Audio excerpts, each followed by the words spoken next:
Huwag ka muna umiyak kuya. At ano. At Ako lang kuya. nga po pala si Jobert ba yun na po? Nanawagan po ako sa pamilya ko doon sa Bacolod na gusto ko na pong umuwi dyan sa Bisaya, sa Negros. Ito po kuya, ito po si Kuya Guard at umiiyak na po. Pamilya niya. Ito idol. Balik lang po ako, sir. Sige po Kuya Guard. Pakilo ko muna pa, sir. Sige po Kuya Guard, ingat po kayo. Mamaya punta po kayo dun sa barracks Kuya Guard, kain po tayo dun. Opo, sir. Sige Kuya Guard. Good morning mga idol. On duty na naman tayo. Kaganda sa mga panahon idol Ganda mga panahon.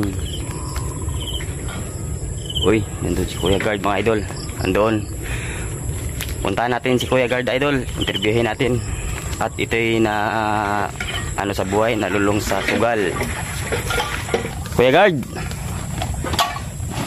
Sir? Ang nawa mo dyan? Sir, mga lata po, sir. Ay, bibinta mo? Opo. Bibenta ko po. Pambili lang po ng pagkain, sir. So, naman Kuya Guard. Ito yun, saan mo pa ibibinta yan Kuya Guard? Dalhin mo pa dun sa sa Kalakal? Doon ko po ibibinta sa Balanga kasi mahal po yung doon, sir. Dito po sa Hermosa, mura lang yung lata. Kuya Guard, pwede ba magtanong sa'yo? Pwede mo ba ikwento yung buhay mo? Bakit ka nagkaganito? May security ka naman pag tuwing gabi. Pag umaga ba't ang sobrang sipag mo? Yun, sir, kumbili lang po ng pagkain dahil ako kukulang po yung wala po kasing sahod Saka yung sahod ko po, sir, yung pinadala ko doon sa amin, magbabayad po ng utang. Ito po. At malaki po daw yung problema nila pangbayad sa utang doon sa taga-saan po kayo Kuya Guard? Saan po yung probinsya niyo Kuya Guard? Bacolod po, sir. Bacolod? Opo. Ang layo. Layo pala yung Kuya Guard, no? Ba't napunta po kayo dito sa Maynila? Naghanap po ako ng trabaho, sir. Sa totoo lang po, sir, dati na po akong security guard doon sa Bacolod. Yun nga po,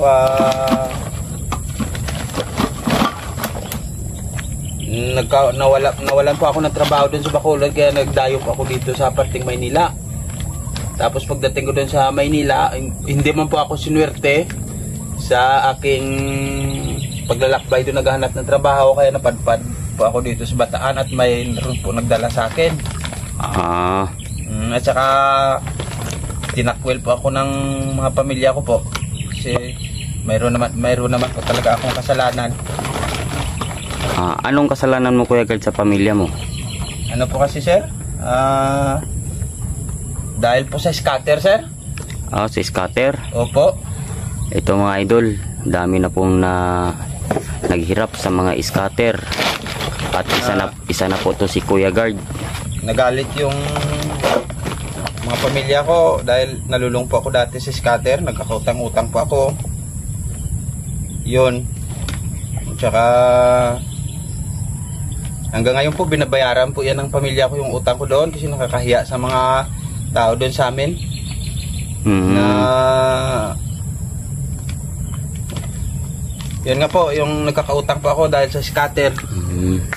Yun nga po ngayon nga po nagsisingin na nga po ako ngayon na na nagawa ko yung kasalanan na yun dahil masakit po yung tinakwil ka ng pamilya mo dahil po nalulung po ako sa sugal. Meron na po dati akong napundar doon sa amin kaso lang po, sir, sir, yung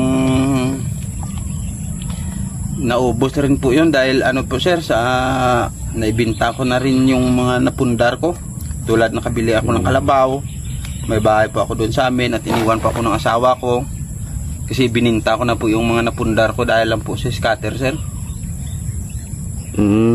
Aga-aga sir, nadlakas ko dating mag-scatter. Ito po mga idol.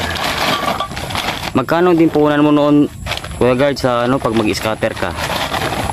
Ano po, sir?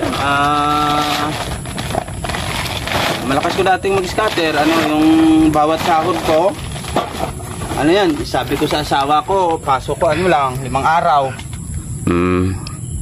Tapos, kumplito naman po ako sa scatter. Kumplito naman po pala ako sa, sa pasok ko sa trabaho. Kaso lang po, nagsisinungaling po ako kasi pinang-i-scatter ko po yung, yung sahod ko. Yun doon, nalalaman na nagalit yung hiniwalayan po ako ng kalibin partner ko. Saka nagagalit yung pamilya sa akin. Pero ngayon Kuya Guard, babalikan mo pa ba yung Sa ngayon po, nagsisisi naman po ako dahil sa nagawa ko po at na-appreciate ko po yon yung kasalanan ko, na mali ko naman po talaga yon dahil sa nagawa ko nga yun na addict po ako sa scatter. Yun, dandahan po akong dandahan po akong bumagsak. Pilit-pilit na magbago po para maiwasan yung sugal, at naghingi naman ako ng pasensya doon sa aking pamilya para makabalik po ako. Kasi dito po sa napuntahan ko, sir, wala po talaga akong ditong may maanan. Dayo lang po ako, pag minsan natutulog lang po sa bangkita, sa ilalim ng tulay. Kumain ka na ba Kuya Guard? Hindi pa po nga, sir. Kain ka muna doon sa barracks namin. May po kami doon. Dito. Ulam po kami. At bago ka maghapon po yan, papunta ka doon sa sobrang init Kuya Guard ngayon Kaganda sa panahon pero sobrang init mga idol. Ito kakasilang ng araw mga idol. Ito si Kuya Guard. Sana matulungan po natin to, at kung may matulong po tayo nito dito mga idols. Ito at nagsisi na siya sa mga kasalanan niya nagawa noon sa buhay niya. At ngayon, ito yung resulta sa 10 times. Pwede po ba, sir, manawa? Ipopost mo po yan sa sir? Sa YouTube? Ipopost natin to para yung kamag-anak mo mga Kuya Guard na kumbaga alam nila yung sitwasyon mo na andito ka, yung hirapan mo dito. At para naman na alam nila yung location mo kung saan ka Kuya Guard. Ito, kausapin mo dito at naka po tayo dito. Naka video po to, at para pag post ko dito makilala ka ng pamilya mo. Si Kuya, manawagan ka sa pamilya mo. Huwag ka mo lang imiyak Kuya. At relax lang Kuya. Ako po pala si Jobert ba yun na po? Nanawagan po ako sa pamilya ko doon sa Bacolod na gusto ko na pong umuwi dyan sa Bisaya, sa Negros, kasi hirap po ng kalagayan ko dito. Tsaka po sorry po sa nagawa ko pong kasalanan sa inyo po, at lubos naman po akong gustong magbago para sa sarili ko. Yun po.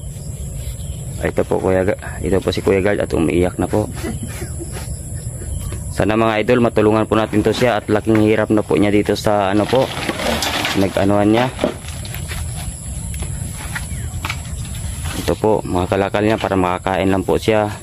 At minsan po dito po kami dumadaan, makita po namin siya. Minsan binibigyan po namin siya ng bigas at ulam po niya, dahil sa yung sahod po niya sa pagsisecurity niya ay pinapadala lang po niya doon sa kanila, pamilya nila. At priority niya yung pamilya nila, pamilya niya. Ito idol, balik lang po ako, sir. Sige po Kuya Guard. Pakilo ko muna pa, sir, ito. Sige po Kuya Guard, ingat po kayo. Mamaya punta po kayo doon sa barracks Kuya Guard, kain po tayo doon. Opo, sir. Sige Kuya Guard.